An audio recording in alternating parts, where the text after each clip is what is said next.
You are appreciating the expansion of your desire? No. Well, in the early stages of launching desire, sometimes it is a bit dicey because in the contrasting experience, there is often some knowing what you don't want on your way to knowing what you do want. And you have to really know the process. You have to know that it is a 3-step process and that in the knowing of what you don't want, there is an equivalent vibration of what you do want. In other words, on the other side of the wave.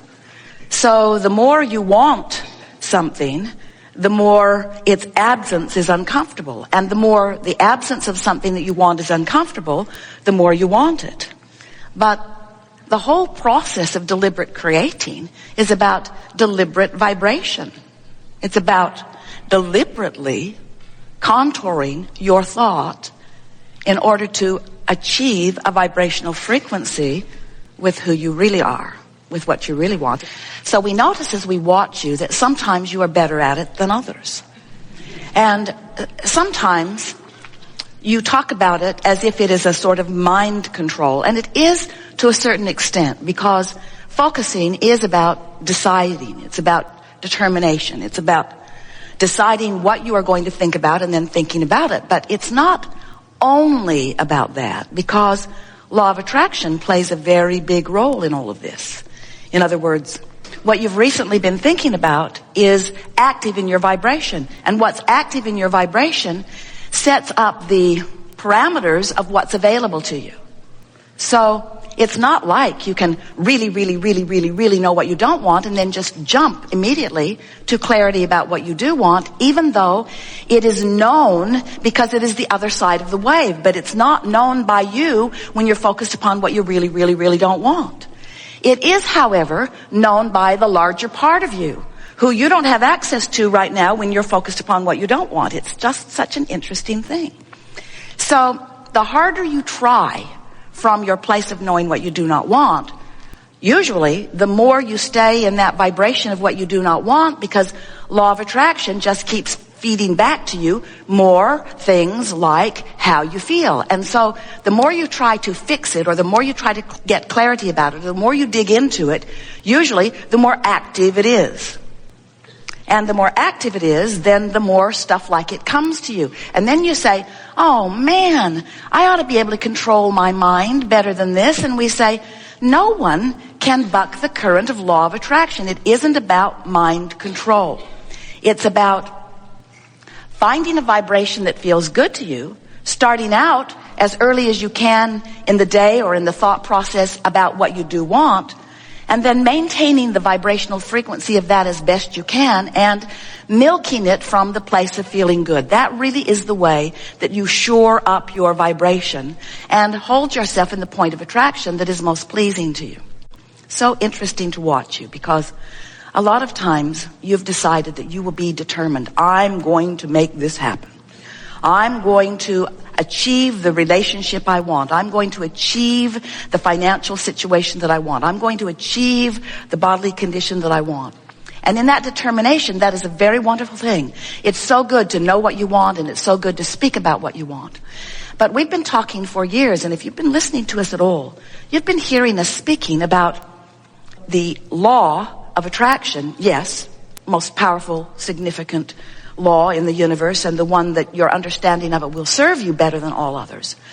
And for a while you heard us speaking, and we often do, about the law of deliberate creation. We asked Jerry and Esther to call it the science of deliberate creation, because it really is ongoing and it's unfolding.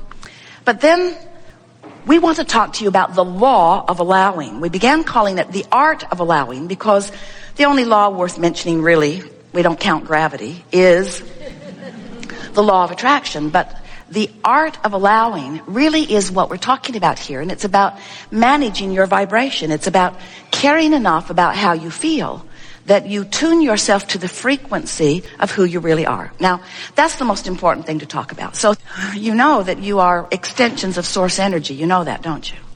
But you aren't just extensions of source energy in the sense that you were source and here you are an extension of that. You are extensions of source energy in a greater sense, in the sense that you are the ambassador of source energy. You are the leading edge of source energy. You are the pioneers of source energy. You are the physical manifestation of source energy. So here you are as leading edge creators, as enormous, essential catalysts to expansion, sifting and sorting and constantly launching these vibrational rockets. Now, you heard us say just now that when you know what you don't want, at many vibrational levels of your being, you know what you do want. Even consciously, you can say, well, I know I don't want that. I know I do want that. But it's much deeper than that. It's much more sophisticated than that. It's much more constant than that, where in every moment of your perceptual experience, you are launching these rockets, which means the larger part of you is becoming constantly. Now, this is the thing that most of our physical friends do not understand, but is so essential to your understanding if you are to understand your emotions or why you are here or how to be happy.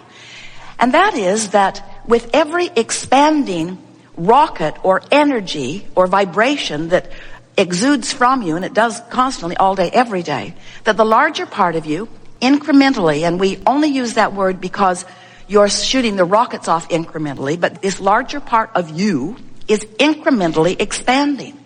So, that means that the possibility of you getting further, vibrationally speaking, from who you are is something to consider, because every time you know what you don't want, you expand. But the question is, are you taking the expansion or are you beating the drum that caused the expansion? You follow? Because when you know what you don't want, you expand. And if you know what you don't want, you expand some more. And if you talk about what you don't want, you expand some more. And if you join a blog, you expand some more. And those online chat groups, you expand some more. But the question is, are you going with the expansion or are you just causing the expansion? And the way you feel is your indicator of whether you're going with it or whether it's getting out ahead of you. And if it gets out ahead of you, then you don't feel so good.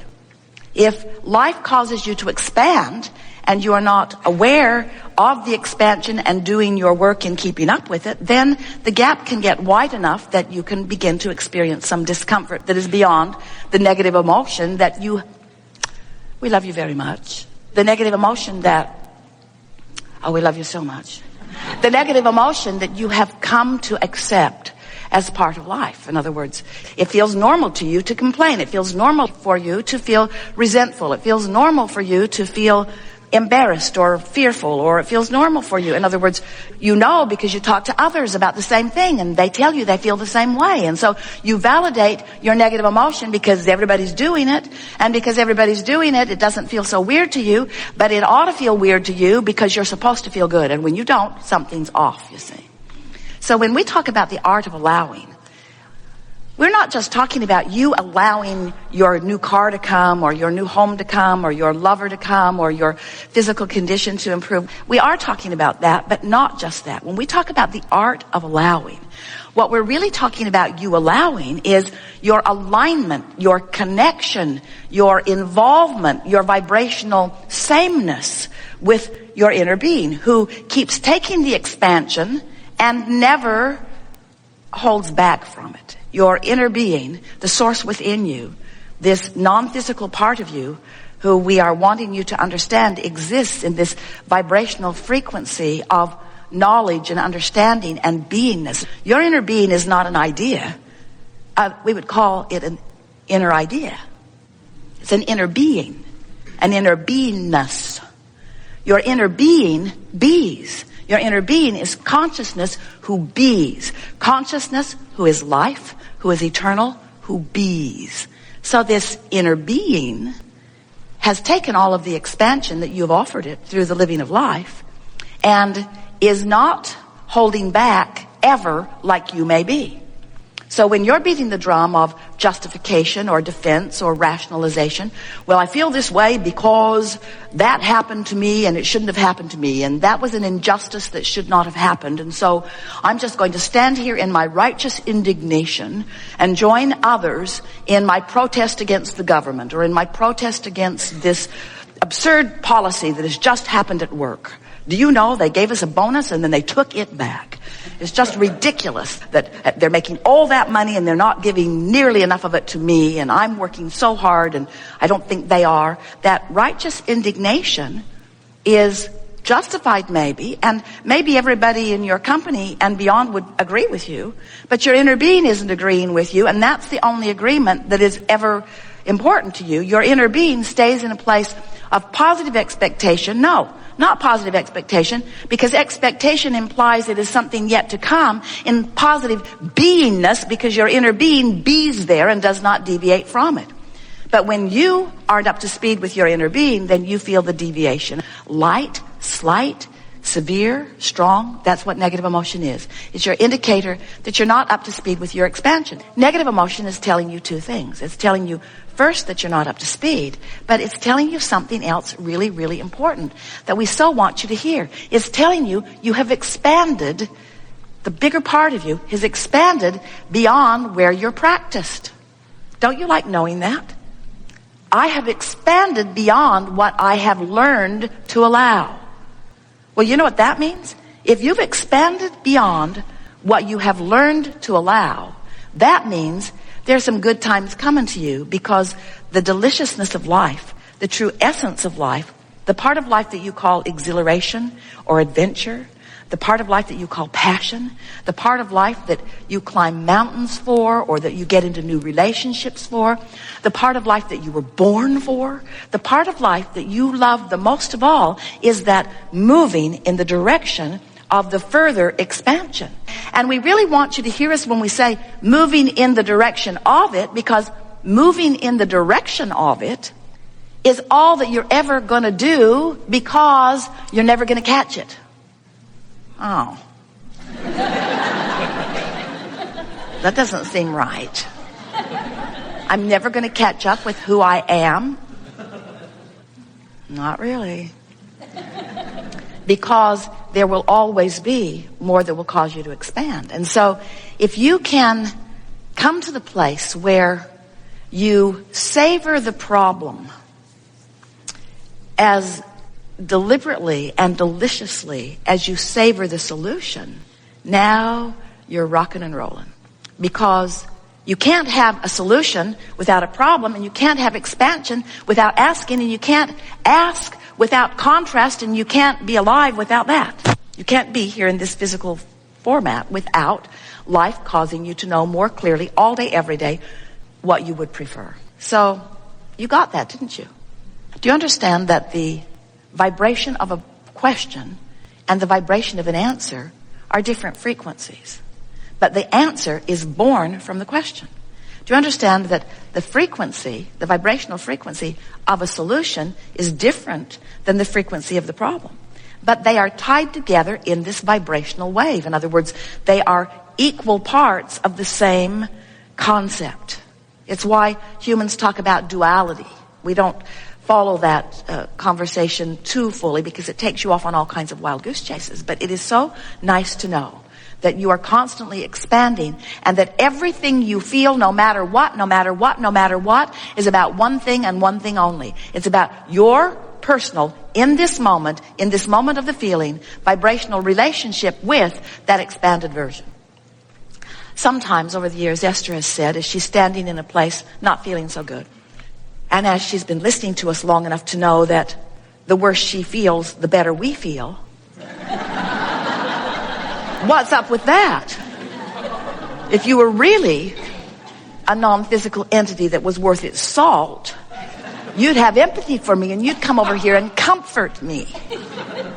And we say, that's the thing that you got to understand and accept and come to adore about your inner being. Your inner being takes the expansion and holds that place marker for you so that you can come into vibrational frequency with it. That's what guidance system is.